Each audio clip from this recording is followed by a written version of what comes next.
Hello friend, मैं से कहते शाम जीएच नॉलेज प्रो में आप सभी का फिर से स्वागत करता हूं। तो जैसा कि आप लोगों के सिलेबस के अंतर्गत है हरिवंश राय बच्चन जी की एक कविता जो पथ की पहचान। तो इस कविता में जो है कुछ प्रश्न इस कविता से जो आज हम आलोचना करेंगे। ये कविता जो है सतरंगिणी काव्य संग्रह से ली गई है। चलिए इसके कुछ जो है प्रश्न को जो है हम यहाँ पर आलोचना करते हैं। ठीक है, तो ये कविता जो है पथ की पहचान, ये बच्चन जी के सतरंगिणी काव्य संग्रह से जो है ली गई है। तो इसकी कुछ जो है पॉइंट को देखते हैं, कुछ प्रश्न को देखते हैं। पथ की पहचान कर ले, कविता के कवि कौन है? सिंपल, हरिवंश राय बच्चन जी हैं। दूसरे पे है बच्चन जी के किस साहित्य के बच्चन जी किस साहित्य के प्रतिनिधि कवि हैं? ये जो मधु साहित्य प्रतिनिधि कवि हैं, तो ये आपके जो है प्रश्न पे नहीं आता। आपका एक ही कविता है, आपकी एक ही कविता है सिलेबस पे, उसी के अंतर्गत से ही प्रश्न आता है। किसे पथ की पहचान करने के लिए कवि कहते हैं? तो इस कविता का टाइटल ही यही है कि पूर्व चलने के बटोही बाट की पहचान कर ले।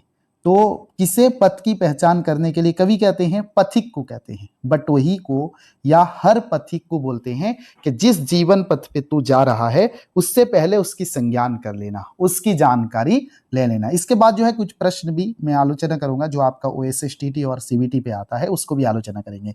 चलिए नेक्स्ट है यात्र की। एक मुझे बुक से ये मिला जो है ये प्रश्न, तो मैंने सोचा कि आपके सामने भी ले आऊं।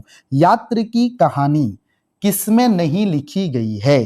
तो पहले देखिए, जहां पर कविता की शुरुआत होती है कि पूर्व चलने के बटोही बाट की पहचान कर ले, तो यहीं से कविता शुरुआत होती है कि पुस्तकों में है नहीं छापी गई इसकी कहानी, हाल इसका ज्ञात होता है ना औरों की जवानी, अनगिनत राही गए इस पथ से उनका क्या, पर गए कुछ लोग छोड़कर इस पर पैरों की निशानी। तो यहीं से कविता शुरू होती है। तो यात्रा की कहानी किसमें नहीं लिखी गई है? पुस्तकों में। तो और एक चीज मैं आपको बड़ा की पॉइंट बता रहा हूं कि जो भी आपका पद है, दोहा है, कविता है, कविता पद दोहा खास करके आप कई बार जो है इसे वाचन कीजिए, कई बार जो है इसे सस्वर वाचन कीजिए या ऐसे ही वाचन कीजिए। इससे क्या होगा ना, आपके दिमाग में जो है टिक जाएगा कई लाइन। तो उसके बाद जो भी प्रश्न आता है लाइन के अंतर्गत से, आपको वो पर्टिकुलर लाइन याद आ जाएगा कि कहां से ये प्रश्न आया है। तो यात्रा की कहानी जो है किसमें नहीं लिखी गई है? पुस्तकों में नहीं लिखी गई है।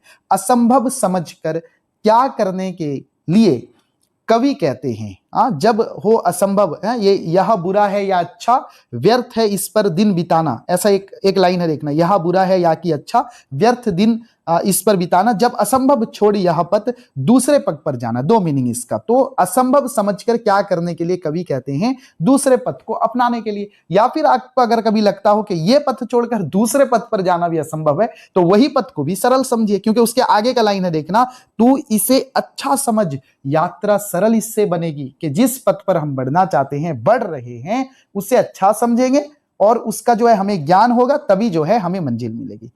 नेक्स्ट प्रश्न है, सपनों को लोग कब देखते हैं? अपनी उम्र और अपने समय में। वो है ना कि तू कर यत्न भी तो ये टल नहीं सकता, कि हर कोई इसे देखता है अपने जमाने में, अपने समय पे। तो हर कोई जो है सपने को, वो लाइन देखना, हर कोई जो है सपने को जो है वो अपने समय, अपने जमाने में हर आदमी देखता है। कोई ऐसा नहीं है जो सपना नहीं देखता है। तो वहीं से ये लाइन आई है कि सपन जो है हर कोई अपने उम्र में देखता है। सपना कहाँ जो है लोगों को, सपनों को लोग कब देखते हैं? अपनी उम्र और अपने समय में।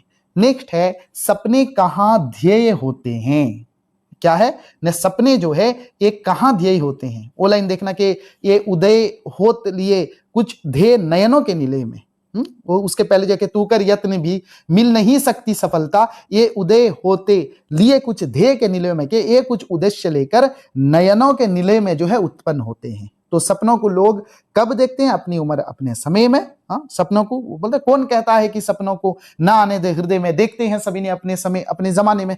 तो सपनों को लोग जो है, सपने को जो लोग देखते हैं, और उसके बाद है कि तू कर यत्न भी तो मिल नहीं सकती सफलता, ये उदय होत लिए नयनों के नीलों में, ऐसे लाइन है। तो सपनों को कहां ध्येय होते हैं? सपने कहां ध्येय होते हैं? आंखों रूपक घर में, यानी आंख के निलय में, आंख रूपक घर में जो है सब सपना देखते हैं। स्वप्न पर मुग्ध ना होकर क्या करना चाहिए?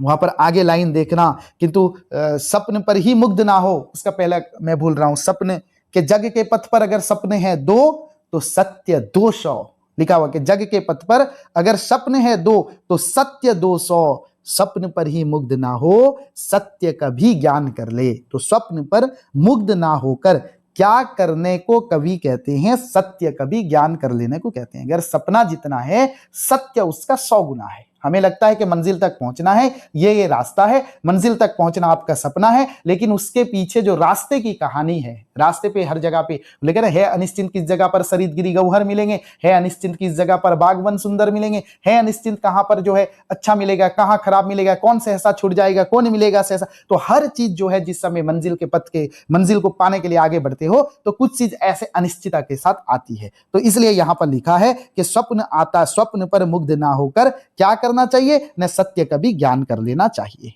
ओके, नेक्स्ट प्रश्न है, स्वप्न आता है तो कहां दीप्ति आती है? स्वप्न आता है स्वर्ग का, दृग कोरकों में दीप्ति आती, दृग कोरकों में आंखें के कोने में दीप्ति आती, यानी जिस समय आप अपने लाइफ को सोच रहे हो कि मंजिल पाने की खुशी को सोच रहे हो, उस समय दृग कोरकों में दीप्ति आती। रास्ते का एक कांटा क्या करता है?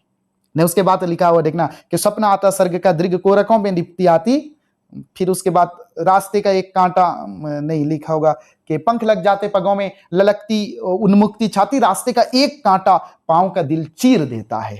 तो यहां पर यानी हम जितना उन्मुक्त होकर, जैसा हमारे पंख लग गए हैं मंजिल की तरफ ऐसे जाते हैं, कभी कभी रास्ते पे कांटे भी होते हैं, यानी प्रॉब्लम भी होता है, समस्या भी होती है। तो रास्ते का एक कांटा क्या करता है? ने पांव का दिल जो है चीर देता है। ठीक है, तो यहां पर ये मुझे इमेज कहीं से मिला तो मैंने सोचा कि आपको जो है आलोचना करके पद की पहचान कविता के कुछ इंपोर्टेंट पॉइंट भी बता दूं। तो चलिए मैं एक दो प्रश्न आपको यही जो आलोचना करा पूछता हूं। एक प्रश्न आया था 2018 OSSTT पे कि बटोही की आंखों में स्वर्ग होने पर भी पांव कहां रहने चाहिए? आप जरूर कमेंट पे उत्तर दें, पता चले आपका प्रिपरेशन कैसा चल रहा है। कि बटोही की 2018 में प्रश्न आया था कि बटोही की आंखों में स्वर्ग होने पर भी पांव कहां रहनी चाहिए।